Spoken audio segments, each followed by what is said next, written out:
ଢେଙ୍କାନାଳର କୁକୁଡ଼ା ଚାଷୀ ସଂଘ ତରଫରୁ ଏକ ବିଶାଳ ବୈଠକ ଅନୁଷ୍ଠିତ ହୋଇଯାଇଛି। ସଂଘର ସଭାପତି ନରେନ୍ଦ୍ର ଖଟୁଆ, ସମ୍ପାଦକ ମାନସ ରଞ୍ଜନ ବରାଳ, ଉପସଭାପତି ରାଜା ପ୍ରଧାନ, କୋଷାଧ୍ୟକ୍ଷ ବିକାଶ ରଞ୍ଜନ ନାଥଙ୍କ ଉପସ୍ଥିତି ରହିବା ସହିତ ବ୍ଲକ ଉପରିସ୍ଥ ଅଧିକାରୀମାନଙ୍କୁ ଚାଷୀମାନଙ୍କ ଅସୁବିଧା ଜଣାଇଲେ। ଚାଷୀମାନେ ଅହେତୁକ କ୍ଷତି ସହୁଛନ୍ତି। ଭାଗ ଚାଷ କରୁଥିବା କମର୍ସିଆଲ ମାନେ କୁକୁଡ଼ା ଚାଷୀମାନଙ୍କୁ 45 ରୁ 50 ଦିନର ପାରିଶ୍ରମିକ ଦେଉନାହାନ୍ତି। କୁକୁଡ଼ାଙ୍କ ଖର୍ଚ୍ଚ, ଇଲେକ୍ଟ୍ରିକ୍ ବିଲ୍ର ଖର୍ଚ୍ଚ, ଫାର୍ମର ସଫା କରିବାର ଖର୍ଚ୍ଚ ବହୁତ ଅଧିକ ହେଉଥିବାରୁ ଚାଷୀମାନେ ଅସନ୍ତୋଷ ପ୍ରକାଶ କରିଥିଲେ।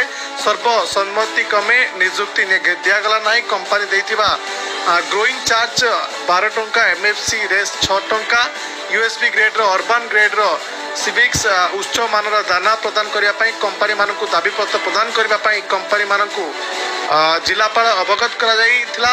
1 ମାସ ମଧ୍ୟରେ ଯଦି କମ୍ପାନୀ କୌଣସି ପଦକ୍ଷେପ ନ ନିଏ ତାହେଲେ ଚାଷୀମାନେ କମ୍ପାନୀରୁ ବହିଷ୍କାର କରିବା ପାଇଁ ଚିଆ ନ ଛାଡ଼ିବା ନାହିଁ। ଏହି ବୈଠକରେ ଉପସ୍ଥିତ ଥିବା ଚାଷୀମାନେ ହେଲେ ମନୋରଞ୍ଜନ ଦାସ, ରାଜୀବ ଲୋଚନ ମହାନ୍ତ, ବଦ୍ରିନାରାୟଣ ତ୍ରିପାଠୀ, ଜଗମୋହନ ସାହୁ, ଯୁଗଳ ନାୟକ, ପ୍ରକାଶ ସାମଲ, ଅଶୋକ ସାହୁ, ମନମୋହନ ସାହୁ। ଢେଙ୍କାନାଳର ବିଭିନ୍ନ ଫାର୍ମ ମାଲିକଙ୍କ ସହ ଏହି ବୈଠକ ହୋଇଥିଲା।